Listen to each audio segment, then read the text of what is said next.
mas baka magbibigay ng corona. Alright? Nagkakaintindihan po tayo. So, ganoon tayo na dalawang tawag. So, Juan de la Cruz, Pablo Santos. Ngayon, kailan na ipapalakpak? Kasi ang experience natin, hindi na susustain ng palakpak. Ang napapalakpakan na yung mga limang estudyante sa unahan. Pagkatapos sila masunod, wala nang pumapalakpak sa kanila. So, what we are going to do now, papalakpak tayo kapag yun na yung pinakamuling estudyante sa program yun, sa program na yun. And we can also feel kung kailan na yung papalakpak. Alright? So, we can probably say, congratulations to the graduates of Bachelor of Science in Computer Science. And that will be your team. Alright? So, kaya nasa dulo ang palakpak. Okay, so, thank you so much. Ayan. And then, the next part, so tapos na yung diploma natin. Ano yung susunod na part? Awarding of medals, plaques, and certificates. So, dito na yung may mga Latin honors.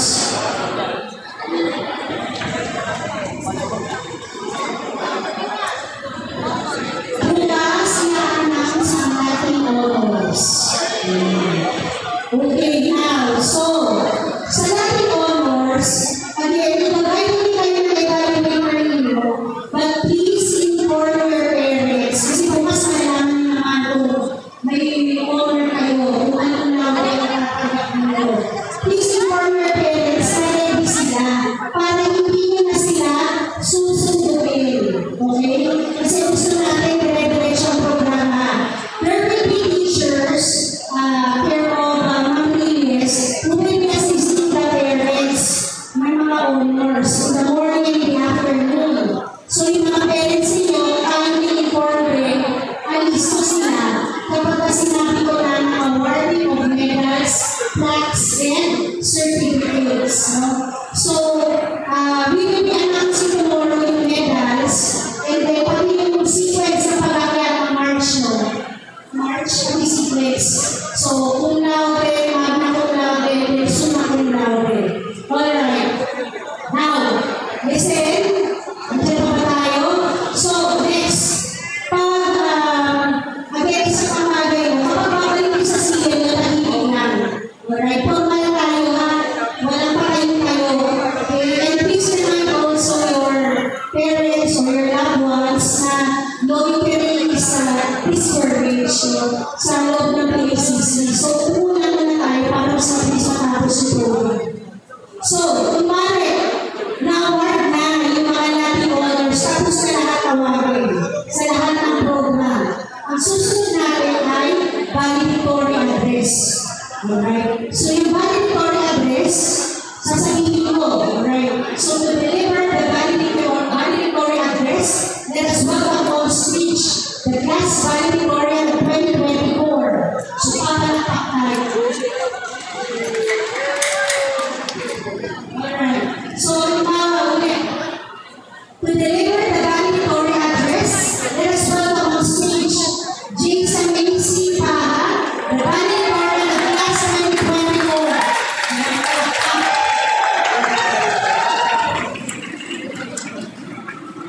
Ano ba si Paha?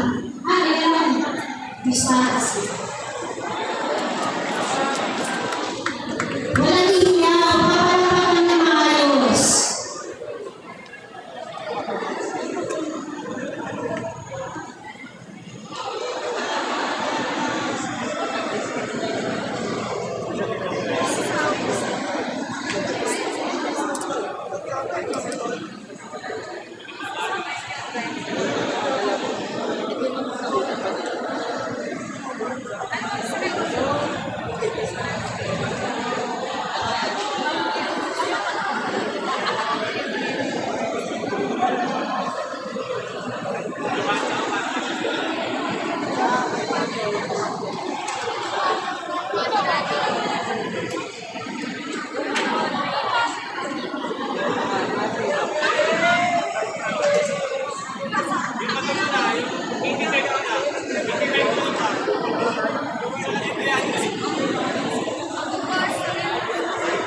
Alright? So, tama yan sa left side siya bababa. So, citizens pledge of loyalty. So, to be our graduates as we profess the citizens pledge of loyalty, we would like to invite on stage John Mario Bonita, the Salvatorian of Class 2024.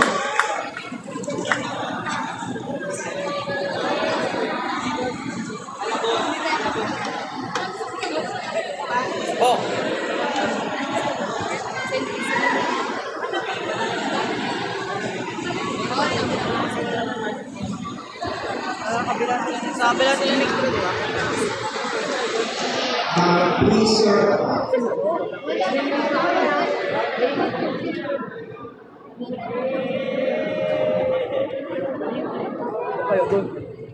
Alright, so everybody please rise for the citizens pledge of loyalty.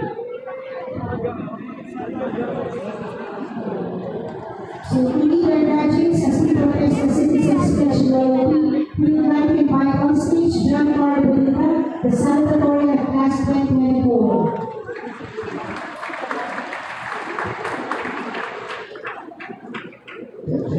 Please raise your right hand and repeat after me. Pledge of loyalty. I love my country, the Philippines, and I love my people. The Philippine people. I intend to be a good Filipino citizen and be loyal to the cause of the country. I want my country to be ever free and independent, and I want my people to be ever happy and prosperous. For my country and for my people, I will work and save. I will lead and serve.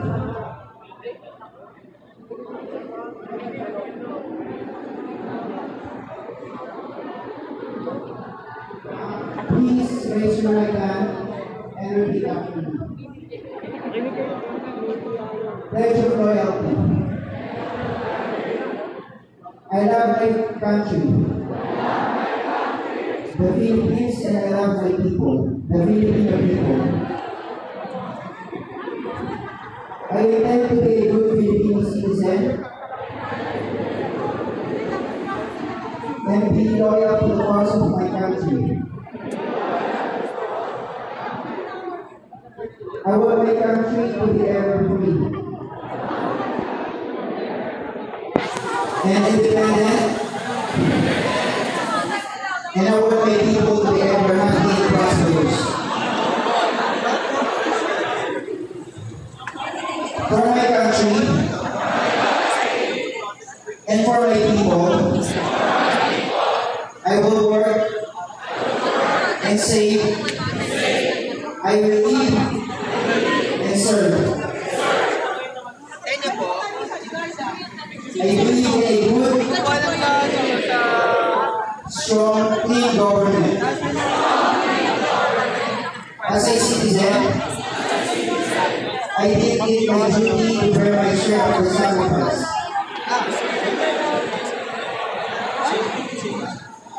And burden and responsibility.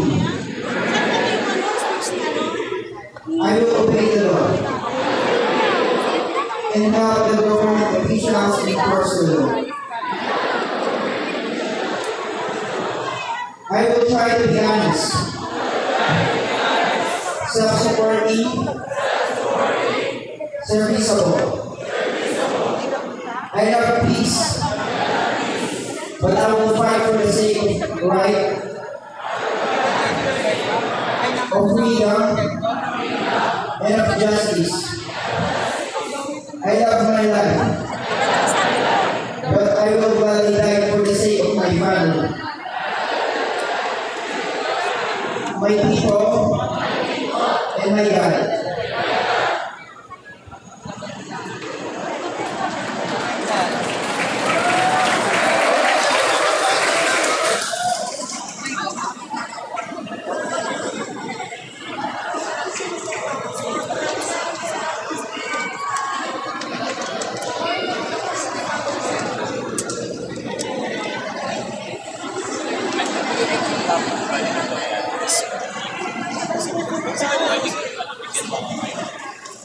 Sasabit mo natin yung kaibigan.